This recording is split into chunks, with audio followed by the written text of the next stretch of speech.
আমার মনের গড়ে নবীর প্রেমের আলো জ্বেলেছি আমরা হৃদয় থেকে নবীজিকে আমরা হৃদয় থেকে নবীজিকে আল্লাহ তাআলা ডেকে বলে আমার কাছে আসতে হলে আল্লাহ তাআলা ডেকে বলে আমার কাছে আসতে হলে এসো আগে নবীর দলে এসো আগে নবীর দলে বলে দিয়েছি আমি হৃদয় থেকে নবীজিকে আমি হৃদয় থেকে নবীজিকে কতটুকুন ভালোবাসতে হবে।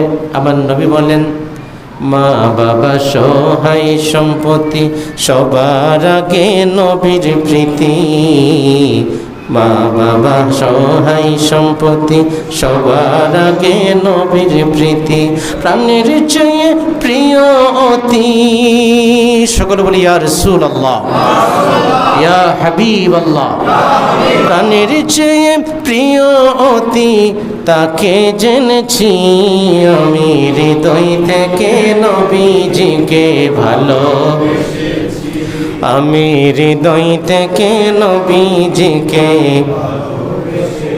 নবীজিকে ভালোবাসতে হবে কিনা একটু জবান খুলে বলবেন হবে কিনা নবীজিকে ভালোবাসতে হবে কিনা আমরা কেমন নবীর মাহফিল করতেছি নবীজিকে আল্লাহ পাক কতটুকু পজিশন দিয়েছেন নবীর তারিফ কতটুকু আমাদের করা দরকার নবী আমাদের চেয়ে আমাদের কাছে কতটুকু মহব্বত পাওনা আল্লাহ পাক কি নির্দেশ করেছেন আমাদেরকে কতটুকু মহব্বত করার জন্য আল্লাহর হাবিব বলেছেন সাহাবায়ে কেরাম তার প্র্যাকটিক্যাল প্রমাণ কতটুকু দিয়ে গেলেন আমার আল্লাহ কতটুকু তাহার হাবিবকে ভালোবাসতেন এগুলা জানার দরকার আছে না নাই আমি এইদিকে কিছু কথা বলে ইনশাআল্লাহ ঈদে মিলাদুন নবীর উপর কিছু কথা বলবো যেহেতু আজকের মাহফিলের প্রধান মেহমান রয়েছে প্রধান বিষয়ের উপর ওরা নসিহত পেশ করবেন যেই কথাটুকু বলতেছিলাম যে নবীজিকে আমাদেরকে মহব্বত করতে হবে ভালোবাসতে হবে এখন কতটুকু ভালোবাসতে হবে দেখেন একটু গভীর খেয়াল করুন আজকে অনেক ভাইয়েরা বলে নবীজিকে ভালোবাসার কথা কোরআনেও নাই হাদিসেও নাই এরকম বলে কি না জোরে বলুন না এরকম বলে কি না বলে যদিও আপনারা একটু কম শুনেছেন আর কি তো এরকম বলে অনেক ভাইয়েরা বলে এগুলো নবীকে ভালোবাসা অত্যন্ত বেদাতের কাজ এবং এবার দেখবো নবীকে আল্লাহ পাক কতটুকু ভালোবাসে কারণ এই নবীর মহব্বত ভালোবাসা নিয়েই আজকের এই বেহেশতের বাগান আজিমুস শান প্রোগ্রামের ব্যবস্থা কথা বলুন ঠিক কিনা আর নবীর ভালোবাসা একটা মানুষকে কতটুকু দামি করে দিতে পারে নবীর ভালোবাসায় নবীকে ভালোবেসে কেউ হয়েছে গাউসে পাক নবীকে ভালোবেসে কেউ হয়েছে খাজা গরিবে নওয়াজ নবীকে ভালোবেসে কেউ হয়েছে আবু বকর সিদ্দিক নবীকে ভালোবেসে কেউ হয়েছে ফারুক আজম উচ্চ আওয়াজে বলি সুবহানাল্লাহ আল্লাহ রাব্বুল আলামিন কোরআনুল কারীমের সূরা বাকারা 2 নম্বর পারার প্রথম পৃষ্ঠায় কোরআনুল কারীমে বলে বিসমিল্লাহির রহমানির রহিম قد نرى تقلب وجهك في السماء فلنولينك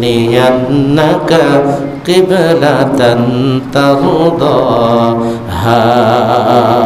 উচ্চাজে বলি সুবহানাল্লাহ এই আয়াত নাজিল হওয়ার প্রেক্ষাপট দেখা যায় কিছু ইহুদিরা নাসারারা তারা বলতো যে বাইতুল মুকাদ্দাস এটা আমাদের কিবলা এইদিকে খানা কাবা থেকে বাইতুল মুকাদ্দাসকে তারা প্রাধান্য দিত বেশি এবং এই প্রেক্ষাপটে অনেক ধরনের আলোচনা করত ইন দ্য মিন টাইম আমার হাবিব সাল্লাল্লাহু তাআলা আলাইহি ওয়াসাল্লাম তিনি 4 রাকাত বিশিষ্ট নামাজ আদায় করতেছেন। আর নামাজের মধ্যে মনে মনে একটু খেয়াল হলো, বাইতুল মুকাদ্দাস কিবলা না হয়ে যদি খানায়ে কাবা কিবলা হতো তাহলে আমি রাসূলুল্লাহর মনে বড় শান্তি পাইত। একটু গভীর খেয়াল করুন, আমার নবীজি মসজিদে নববী থেকে কিছু দূর মদিনাতুল মুনাওয়ারায় একটা মসজিদ রয়েছে, যে মসজিদের নাম হচ্ছে মসজিদে জুল কিবলাতাইন, অর্থাৎ 2 কিবলাওয়ালা বিশিষ্ট একটা মসজিদ। সারা পৃথিবী খুঁজে খুঁজে শুধুমাত্র একটাই মসজিদ পাওয়া যাবে যে মসজিদের কিবলা হলো 2টা। এই মসজিদের কিবলা কয়টা? জোরে বলুন না, কয়টা? 2টা। 2টা হওয়ার পেছনে কারণ আছে না নাই? এই কারণের মধ্যে দেখা গেল যে এখানে আমার নবীর শান উচ্চ আওয়াজ বলুন না সুবহানাল্লাহ। কিভাবে? আমার নবী যখন 4 রাকাত বিশিষ্ট নামাজে 2 রাকাত শেষ করে ফেললেন, আর বাকি 2 রাকাত আল্লাহ রাব্বুল আলামিন জিবরিলকে ডাক দিয়ে বলে, জিবরিল আর দেরি করো না, আর দেরি করো না, তাড়াতাড়ি চলে যাও আমার বন্ধুর কাছে, হাবিবকে সালাম জানাবা আর বলে দিবা কদ নারা তাকাল্লুবা ওয়াজহিকা ফিস সামাই ফালানুওয়াল্লিয়ান্নাকা কিবলাতান তারদাহা। হাবিব, ও বন্ধু, 2 রাকাত নামাজ পড়েছেন বাইতুল মুকাদ্দাসের দিকে ফিরে। এখানে আবার প্রশ্ন করতে পারেন যে হুজুর, বাইতুল মুকাদ্দাসের দিকে ফিরে আবার নামাজ কিভাবে? মুসলমানদের জন্য 16 কিংবা 17 মাসের জন্য বাইতুল মুকাদ্দাস কিবলা ছিল। তাহলে আমাদের প্রথম কিবলা ছিল কোনটা? বাইতুল মুকাদ্দাস, যেটাকে মসজিদে আকসাও বলা হয়।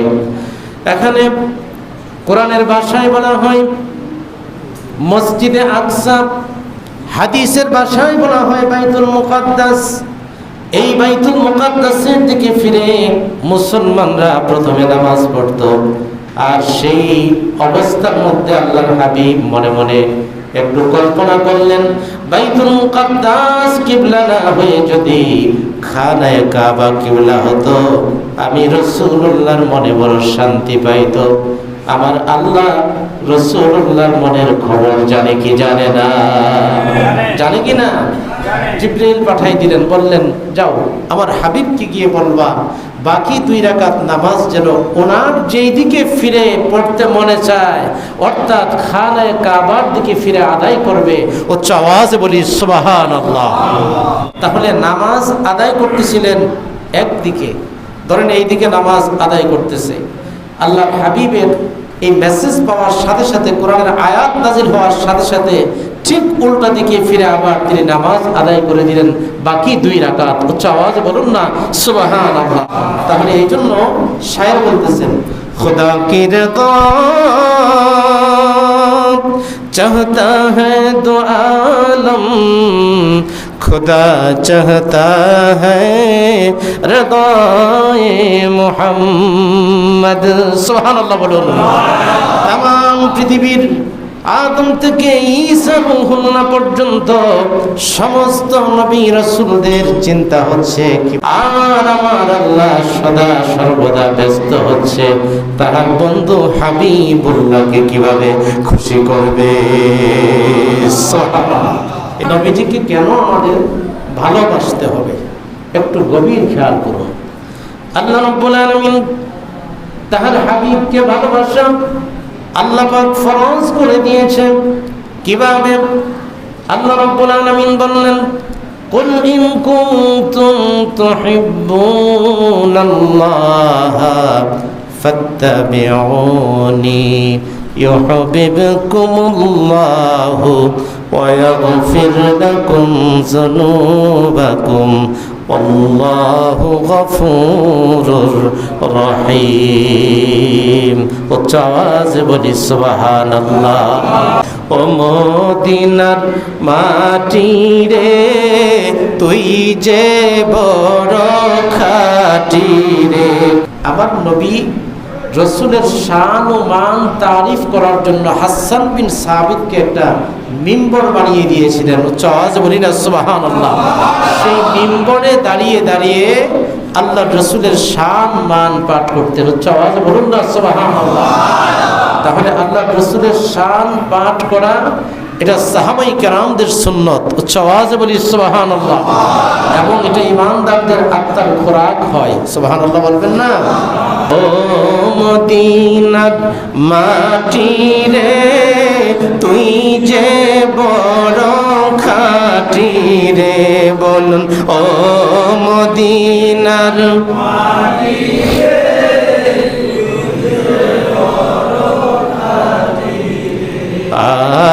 আমার নবীর কারণে, বলুন আমার নবী। এই মাটি তো মাটি নয়, শুনো তাহার পরিচয়। এই মাটি যাহার সনে রে, বই কি তার মরণে রে। আমার নবীর কারণ, বলুন না আমার। ও মদিনার মাটি রে তুই যে বড়, আমার নবীর কারণে, আমার নবীর কারণে। তাহলে আমার নবীকে আল্লাহ রাব্বুল আলামিন ভালোবাসলেন, তার প্রমাণ কোরআনুল কারীমের সূরা বাকারার 2 নম্বর পারার প্রথম পৃষ্ঠায় পাইলাম। তারপরে আল্লাহর হাবিব সাল্লাল্লাহু তাআলা আলাইহি ওয়াসাল্লামকে আমার আল্লাহ কত ভালোবাসেন দেখেন। নামাজ 2 রাকাত, 4 রাকাত নামাজের মধ্যে 2 রাকাত শেষ, বাকি 2 রাকাত নামাজের জন্য আলাদা কোনো নিয়ত করতে হয় নাই। নামাজের মধ্যে নিয়ত কিবলা ঘুরিয়ে দিয়েছে। আল্লাহর হাবিবের সাহাবায়ে কেরাম কোনো প্রশ্ন করেন নাই। আল্লাহর হাবিবের প্রতি কতটুকু তাদের ইত্তেবা অনুসরণ অনুকরণ ছিল। উচ্চ আওয়াজে বলুন সুবহানাল্লাহ। এই জন্য আল্লাহ বলেন কুল ইন কুনতুম তুহিব্বুনাল্লাহ ফাত্তাবিউনি ইউহিব্বুকুমুল্লাহু ওয়া ইয়াগফির লাকুম যুনুবাকুম আল্লাহু গফুরুর রহিম। আল্লাহ ডাক দিয়ে বলে, হাবিব বন্ধু আমার আপনি বলে দিন, তারা যদি আমি আল্লাহকে ভালোবাসে কিংবা আমি আল্লাহকে ভালোবাসতে চাই, তাহলে ফাত্তাবিউনি, তারা যেন ইত্তেবা করে, আপনার অনুসরণ করে, অনুকরণ করে, আপনার গোলামি করে। তাহলে আমি ইউহিব্বুকুমুল্লাহ, আমি আল্লাহ রাব্বুল আলামিন নিজে গিয়ে তাদেরকে ভালোবেসে ফেলবো। তাহলে আল্লাহ পাক বলতেছেন যে আমি আল্লাহকে যদি কেউ ভালোবাসতে চায় তাহলে আমার হাবিবকে ভালোবাসলেই হবে, আমার হাবিবকে অনুসরণ করলেই হবে, আমার হাবিবের ইত্তেবা করলেই হবে। আমি আল্লাহর ভালোবাসা পেয়ে যাবে। শুধু তাই নয়, আমি আল্লাহ তার অতীতের যত পাপ রাশি আছে সমস্ত পাপ রাশিগুলি ক্ষমা করে দেব। উচ্চ আওয়াজে বলি সুবহানাল্লাহ। এটা কাঠের মিম্বরে বসে আছি, কাঠের মিম্বরে বসে আছি না? এই কাঠ কি কথা বলতে পারে? যদি বলুন না বাবা, কাঠ কি কথা বলতে পারে? পারে না। কিন্তু আমার নবীকে ভালোবাসলে, আমার নবীর প্রেম মহব্বত যদি অন্তরে থাকে, এই জড় পদার্থের মধ্যে প্রাণ চলে আসে। এই জন্যই বলা হয় নবী প্রেমই হচ্ছে প্রকৃত জীবন। উচ্চ আওয়াজে বলি সুবহানাল্লাহ। এই জন্যই দেখবেন কেউ মৃত্যুবরণ করলে 3 দিন পরে লাশ উঠাইলে পচা গন্ধ, আবার কেউ 300 বছর পরে উঠাইলো একদম তরতাজা লাশ পড়ে আছে। এই জন্য আল্লাহ পাক কোরআনে বলেছে যে 4 কিসিমের লোক কোনোদিন মৃত্যুবরণ করে না। যারা নবীর মহব্বত অন্তরে ধারণ করতে পেরেছে তারা ইন্তেকালের পরও অমর হয়ে আছে। উচ্চ আওয়াজে বলুন সুবহানাল্লাহ। এই জন্য আল্লাহ পাক রব্বুল আলামিন কোরআনুল কারীমে বলে, আলা ইন্না আউলিয়া আল্লাহি লা খাউফুন আলাইহিম ওয়া লা হুম ইয়াহজানুন। নিশ্চয় জানা আমি আল্লাহর বন্ধু, লা খাউফুন তাদের কোনো ভয় নাই, ওয়া লা হুম ইয়াহজানুন তাদের কোনো চিন্তা নাই, তাদের দুনিয়াতেও কোনো ভয় নাই, আখিরাতেও তাদের কোনো চিন্তা নাই। উচ্চ আওয়াজে বলি সুবহানাল্লাহ। ওলিদের ওলি যিনি, তিনি হচ্ছেন ওলিকুল সম্রাট, ইরানের পীর গাউসুল আজম বড় পীর আব্দুল কাদের জিলানী রাদিয়াল্লাহু তাআলা আনহু। উচ্চ আওয়াজে বলি সুবহানাল্লাহ। ওনার ফাতিহা এবং সমস্ত নবীদের নবী যিনি নবীকুল সম্রাট, এই দুইজনের ফাতিহা উপলক্ষে আজকের আয়োজন। উচ্চ আওয়াজে বলুন না সুবহানাল্লাহ। তাহলে আল্লাহর ওলিরা নবীকে ভালোবাসার কারণে আল্লাহর ওলি হয়ে গেছে। তাদের এমন একটা পজিশন চলে আসছে, তারা ইন্তেকাল করার পরেও তারা কবরের মধ্যে রিজিক প্রাপ্ত হয়ে থাকে। উচ্চ আওয়াজে বলি সুবহানাল্লাহ। এই জন্য কিতাবে আসছে যে কোনো আল্লাহর ওলি যদি ইন্তেকাল করে, তার ইন্তেকালের পরে ক্ষমতা আরো বৃদ্ধি হয়। কতটুকু? 69 গুণ কিংবা 70 গুণ বেশি। উচ্চ আওয়াজে বলুন সুবহানাল্লাহ। যেমন উদাহরণ এসেছে এইরকম যে একটি খাল বিল নদী নালার পানি যদি কোনো এক সাগর মহাসাগর গিয়ে পড়ে, তখন এই পানিটার বিস্তৃতি আরো বেড়ে যায় কিনা? যেটা বলুন না, বেড়ে যায় কিনা? এই পানিটা ছিল ছোট্ট একটা সীমাবদ্ধতার মধ্যে, আর যখন বঙ্গোপসাগরে গিয়ে পড়বে তখন এই পানিটার ক্ষমতা আরো বাড়ে কিনা? তার সারা সাগর তার বিস্তৃতির জায়গা হয়ে যায়। আল্লাহর ওলিরা যখন আল্লাহর জিম্মায় চলে যায়, তখন আল্লাহর বন্ধুর শক্তি আরো 70 গুণ বেড়ে যায়, বৃদ্ধি পেয়ে যায়। উচ্চ আওয়াজে বলি সুবহানাল্লাহ। এই জন্য আল্লাহর ওলিদের দরবারে আমাদের যাওয়া দরকার আছে না নাই? আল্লাহর ওলিদের খেদমত এই দেশে আছে না নাই? অনেকে বলে এই আল্লাহর ওলিদের কথা বলা যাবে না, কোরআন হাদিসে এগুলার কথা নাই। আসলে আল্লাহর ওলিদের কথা কোরআনে আছে না নাই? কোরআনুল কারীম থেকে আয়াত কারিমে তিলাওয়াত করি নাই? আল্লাহ বলেছেন আলা ইন্না আউলিয়া আল্লাহি লা খাউফুন আলাইহিম ওয়া লা হুম ইয়াহজানুন। উচ্চ আওয়াজে বলি সুবহানাল্লাহ। তাছাড়া হাদিস শরীফে তো অসংখ্য হাদিস আছে। বুখারী শরীফের বনি ইসরাঈল অধ্যায় বিশাল লম্বা হাদিস। এই হাদিসের মধ্যে আসছে যে আল্লাহর ওলিরা, আল্লাহর বন্ধুরা একটা পর্যায়ে এমন হয়, সাধারণ মানুষ থেকে তারা আস্তে আস্তে গ্রেড চেঞ্জ হইতে হইতে তারা অনেক উপরে উঠে যায়। তখন সাধারণ মানুষ থেকে তারা আল্লাহর বন্ধুতে রূপান্তরিত হয়ে যায়। উচ্চ আওয়াজে বলি সুবহানাল্লাহ। ওলি হচ্ছে 3 প্রকার: ওলিয়ে ফিতরি, ওলিয়ে কাসাবি, ওলিয়ে ওয়াকফি। ওলিয়ে ফিতরি হচ্ছে মাদারজাত ওলি, মাতৃগর্ভ থেকে যারা ওলি হয়ে এসেছেন। এদের মধ্যে যিনি বড় পীর আব্দুল কাদের জিলানী, যার স্মরণে আজকের মাহফিল, তিনি হচ্ছেন মাদারজাত আল্লাহর ওলি। উচ্চ আওয়াজে বলি সুবহানাল্লাহ। মায়ের গর্ভ থেকে আল্লাহর ওলি হয়ে দুনিয়াতে এসেছেন।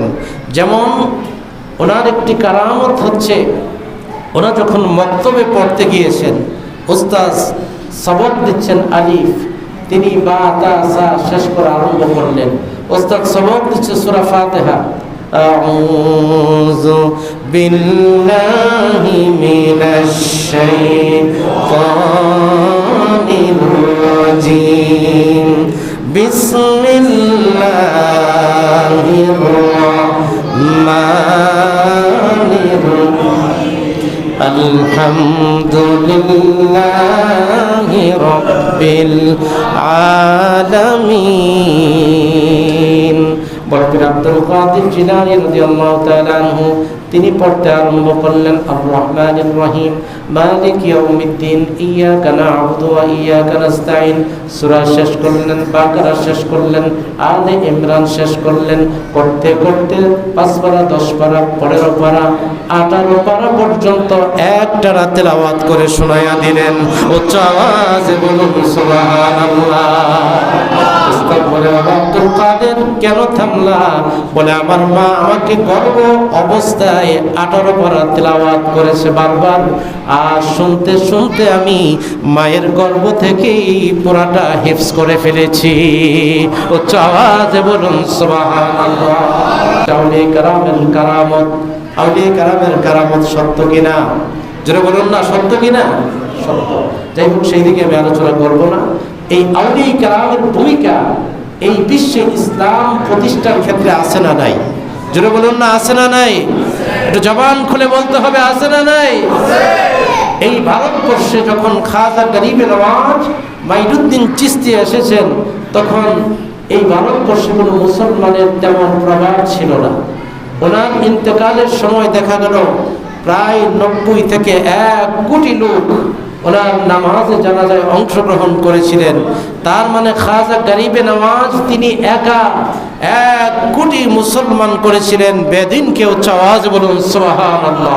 আল্লাহর ওলিদের খেদমত আছে না নাই? আছে।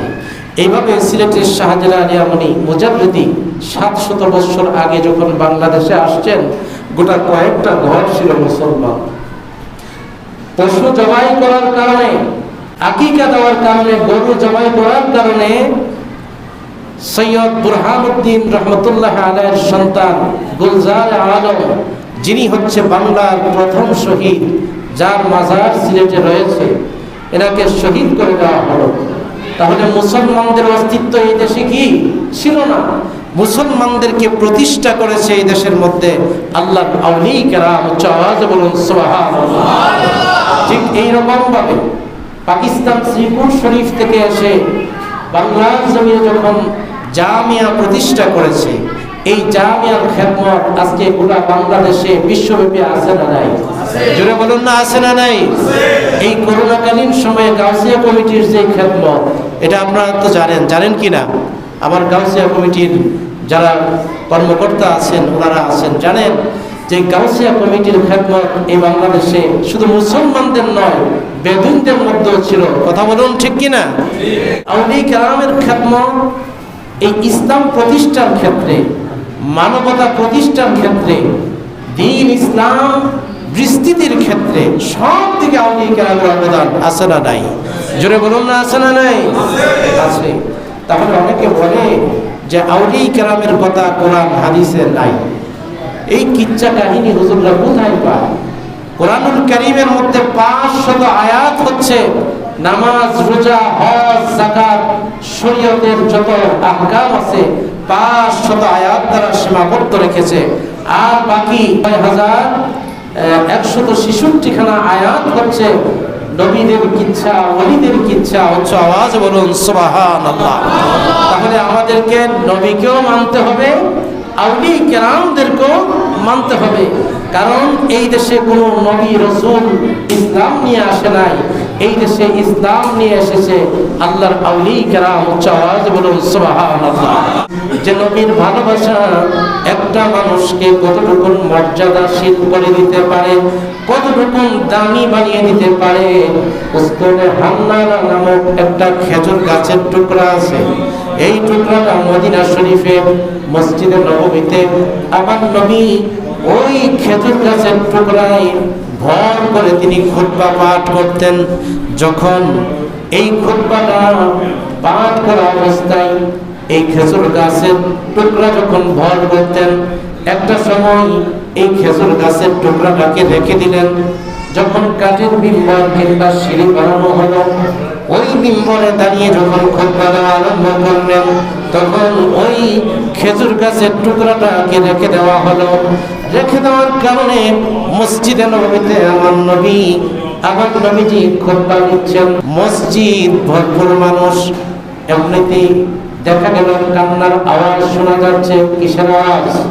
আমার সাথে একটু জবাব দিতে হবে। কান্নার আওয়াজ শোনা যাচ্ছে। এই কান্নার আওয়াজ শোনা যাচ্ছে। সাহাবায়ে কেরাম এদিক সেদিক তাকাচ্ছে, কে কাঁদছে, কে কাউকে দেখছে না কান্না করতে। কিন্তু দেখা গেল আল্লাহর হাবিব সাল্লাল্লাহু তাআলা আলাইহি ওয়াসাল্লাম খুতবা পড়া বন্ধ করে দিয়ে ওই খেজুর গাছের কাঠের যে টুকরা ছিল যার নাম উস্তুনে হান্নানা, এই উস্তুনে হান্নানার সাথে আমার নবীজি কথা বলা আরম্ভ করেছে।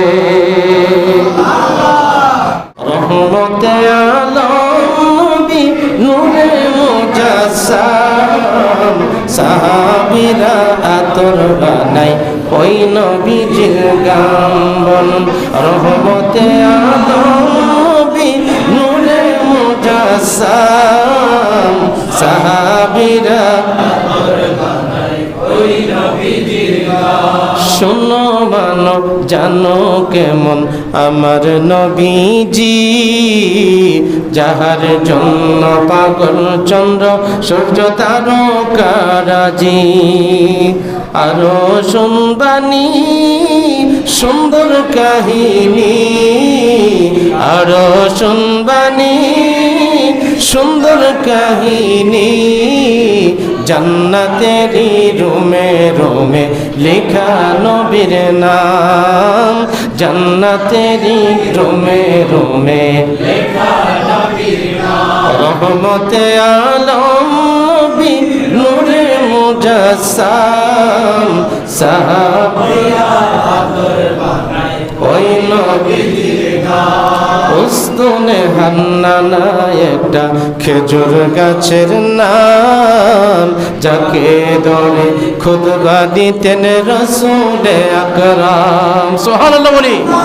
উস্তুনে হান্নানা একটা খেজুর গাছের নাম, যাকে ধরে খুতবা দিতেন রাসূল আকরাম। গাছটা নবীর বিরহে কাঁদিতে রহে, গাছটা নবীর বিরহে কাঁদিতে রহে। হতবাক হইলেন যত সাহাবায়ে কেরাম, হতবাক হইলেন যত সাহাবায়ে কেরাম। রহমতে আলম নবী নূরে মুজাসসাম, সাহাবীরা আতর বানাই ওই নবীজির গান। আমার কথা হলো একটা খেজুর গাছ যদি আমার নবীকে ভালোবাসার কারণে, আমার নবীর পরশ হবার কারণে, নবীর সহবত পাওয়ার কারণে একটা খেজুর গাছের জবান দিয়ে কথা বের হয়ে যায়, তাহলে আল্লাহর হাবিবের উম্মত যদি তাহাকে ভালোবাসে মহব্বত করে, ওই মানুষের মধ্যে খেজুর গাছের চাইতে ওই প্রাণী শক্তিটা আসতে পারে কি পারে না?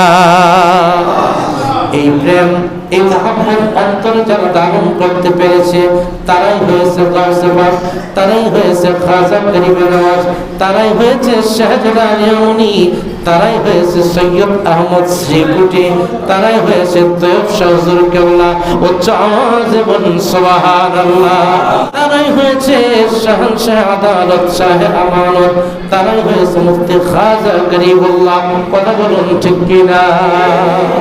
তাহলে এই পৃথিবীতে নবীর মহব্বত অন্তরে ধারণ করা, অন্তরে স্থান দেওয়া অত্যন্ত জরুরি জরুরি। কেননা হাদিস শরীফ প্রমাণ করে যে নবী আমার ঘোষণা করেন, তোমরা তোমাদের সন্তানদেরকে তিনটা বিষয়ে শিক্ষা দাও, তিন বিষয়ে সন্তানদেরকে তোমরা প্রশিক্ষণ দাও।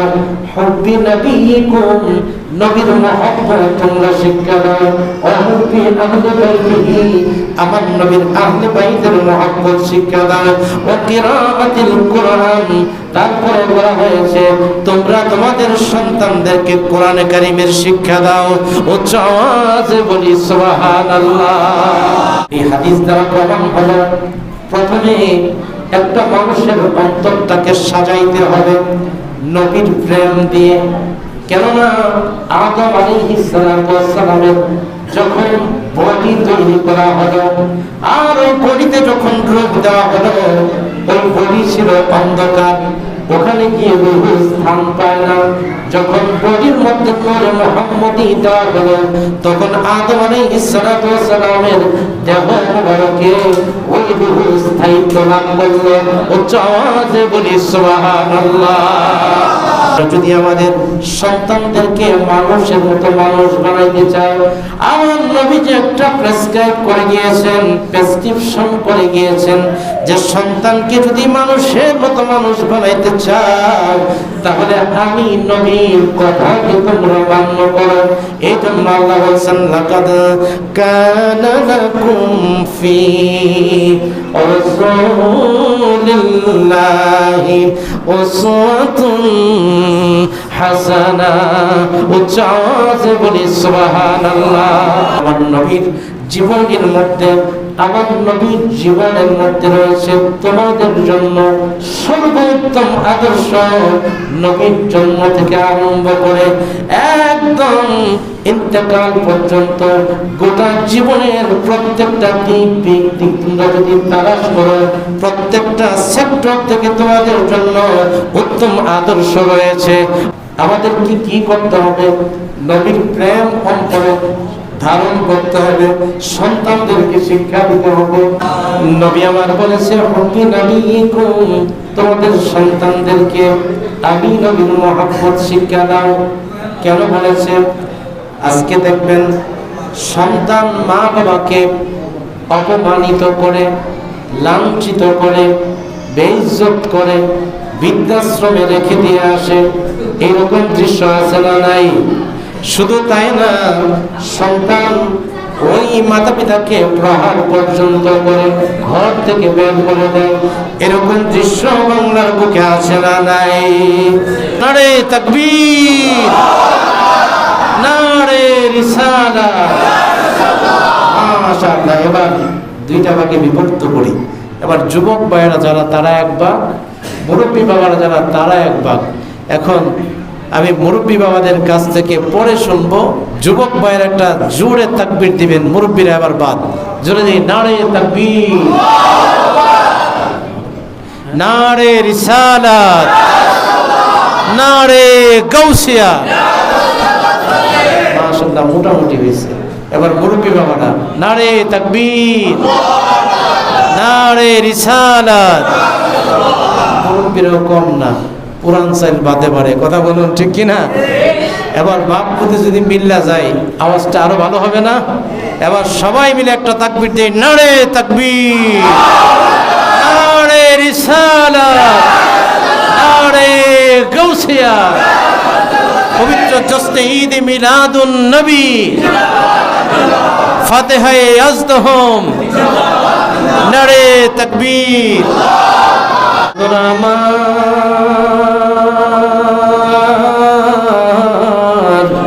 গভীর মনোযোগ দিয়ে শুনুন, ও দুনিয়ার মানুষ, যুবক ভাইরা শুনুন। তোমাদের সন্তানদেরকে যদি তোমরা মানুষের মতো মানুষ করতে চাও, তাহলে আমি নবীর হাদিসকে তোমরা ফলো করবে। এক নাম্বার হচ্ছে হুব্বি নবীকুম, নবীর মহব্বত সন্তানদের অন্তরের মধ্যে ঢুকায়া দিতে হবে। উচ্চ আওয়াজে বলুন সুবহানাল্লাহ। কেননা নবীর মহব্বত যদি অন্তরে না থাকে, তাহলে ওই অন্তরে এলেম স্থায়ী হবে না। আর যদি ওই এলেম স্থায়ী হয়, সেই এলেম দ্বারা দ্বীন ইসলামের উপকার হয় না। ওই ইসলাম মানুষকে অন্যদিকে ডাইভার্ট করে দেয়। কথা বলুন, ঠিক কিনা? এই জন্য দেখবেন এই দেশের বুকে বড় বড় উলামায়ে কেরাম, বড় বড় উলামায়ে কেরাম, বড় বড় মাদ্রাসার মুহতামিম, তারা অকারেন্স করে ধরা খায়, আলেম ওলামাদের বদনাম হয়। আছে না নাই? জোরে বলুন না, আছে না নাই? সত্য কথা বলতে হবে তো, সাদাকে সাদা বলতে হবে, কালোকে কালো বলতে হবে। এই কথাগুলো শেখানোর জন্যই তো আল্লাহর হাবিব দুনিয়াতে এসেছে। কেন এসেছে? আইমে জাহিলিয়ার যুগে মানুষ মা সন্তানের মধ্যে ভেদাভেদ ছিল না, কন্যা পিতার মধ্যে কোনো ভেদাভেদ ছিল না, ভাই বোনের মধ্যে কোনো ভেদাভেদ ছিল না। তারা এতটাই পাপের মধ্যে নিমজ্জিত ছিল, তারা গাছের পূজা করত, মাছের পূজা করত, তারা যা খুশি তাই করত, অন্ধকারাচ্ছন্ন অবস্থায় ছিল।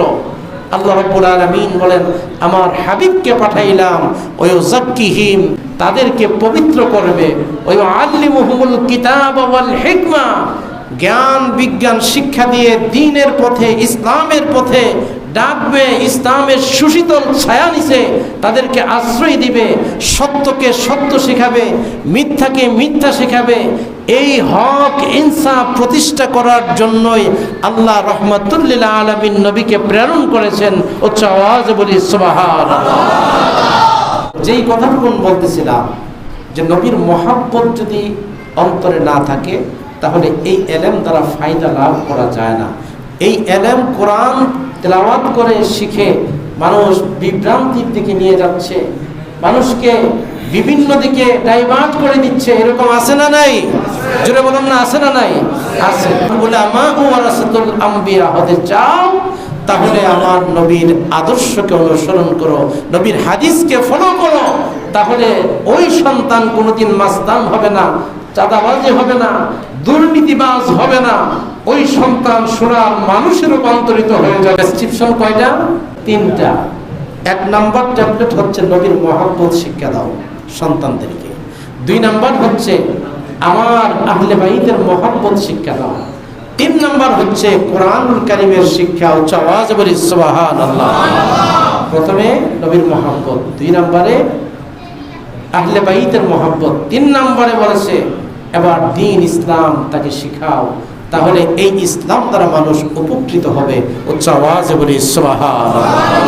আল্লাহ বলেন ওয়ারাফা'না লাকা যিকরাক, হাবিব আপনার মান সম্মান ইজ্জত আমি আল্লাহ এত বুলন্দ করে দিয়েছি যা কিয়ামত পর্যন্ত চলতেই থাকবে।